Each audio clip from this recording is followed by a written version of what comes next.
gas. So you have ammonium nitrate fertilizers that are then sprayed on by another oil-powered vehicle. Then the crop dusters come along that are powered by oil that spray pesticides that are all made from petroleum.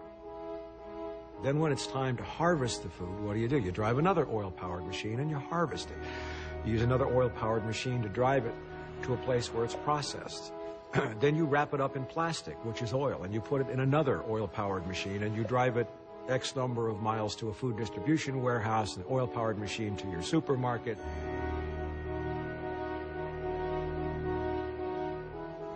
The way food is grown, produced, and moved around the world today, it's an enormous waste of hydrocarbon energy, which doesn't make sense. Why do we have strawberries from Chile? Why do we have spinach from China? Why do we ship anchovies halfway around the world to be packaged in tin cans and, you know? There are 10 calories of hydrocarbon energy in every calorie of food consumed in the industrialized world.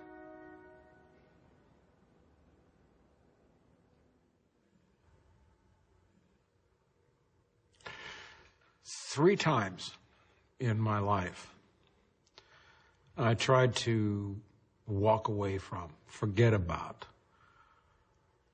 the things that I had seen that were so out of whack, that were so crazy, that were so wrong. You know, and that's what many people urged me to do. But what inevitably happened every time I tried to walk away from this path that I walked was that everything else in my life would be taken away from me, so that this path was the only thing left. I had no other choice. And yeah, anger and resentment do build up, especially when you see and document as much corruption, as much dishonesty, as much illegality, as much murder, as much betrayal as I have from people who pretend to be otherwise.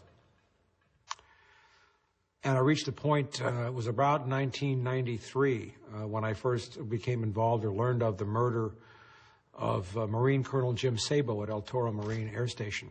He was the chief of air ops, and he had caught CIA C-130s flying 2,000 and 3,000 kilos of cocaine onto his base, and he was suicided.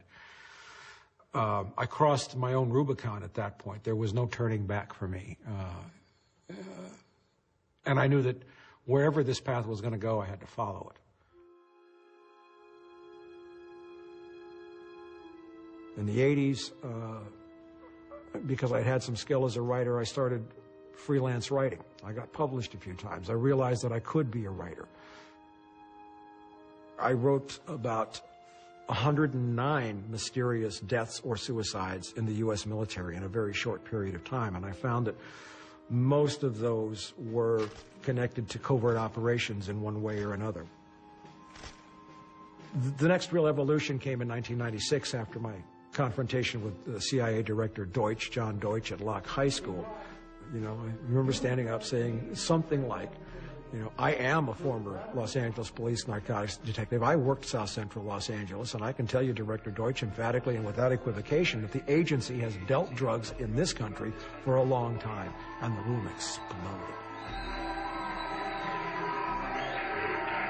I had been saying that CIA was dealing drugs for 18 years. I mean, I'd been shot at for it. I'd been forced out of LAPD. I'd been trashed. I'd been called crazy. If in the course of the IG's investigations and Fred Hitz's work, you come across evidence of severely criminal activity, will you tell the American people the truth? We will bring the people to justice and make them accountable. Like so often when they promise justice, there isn't any. It was whittled and tweeted down. There were some very mysterious deaths involved. Congressman Julian Dixon, who was at that meeting, had a very sudden heart attack, which led to the publishing of the first issue of my newsletter in May of 1998, From the Wilderness. I sat down and wrote a few pages out, like 8 pages, I think. I mailed it to 68 names. And over the next 8.5 years, From the Wilderness grew to have as many as 60 members of Congress, as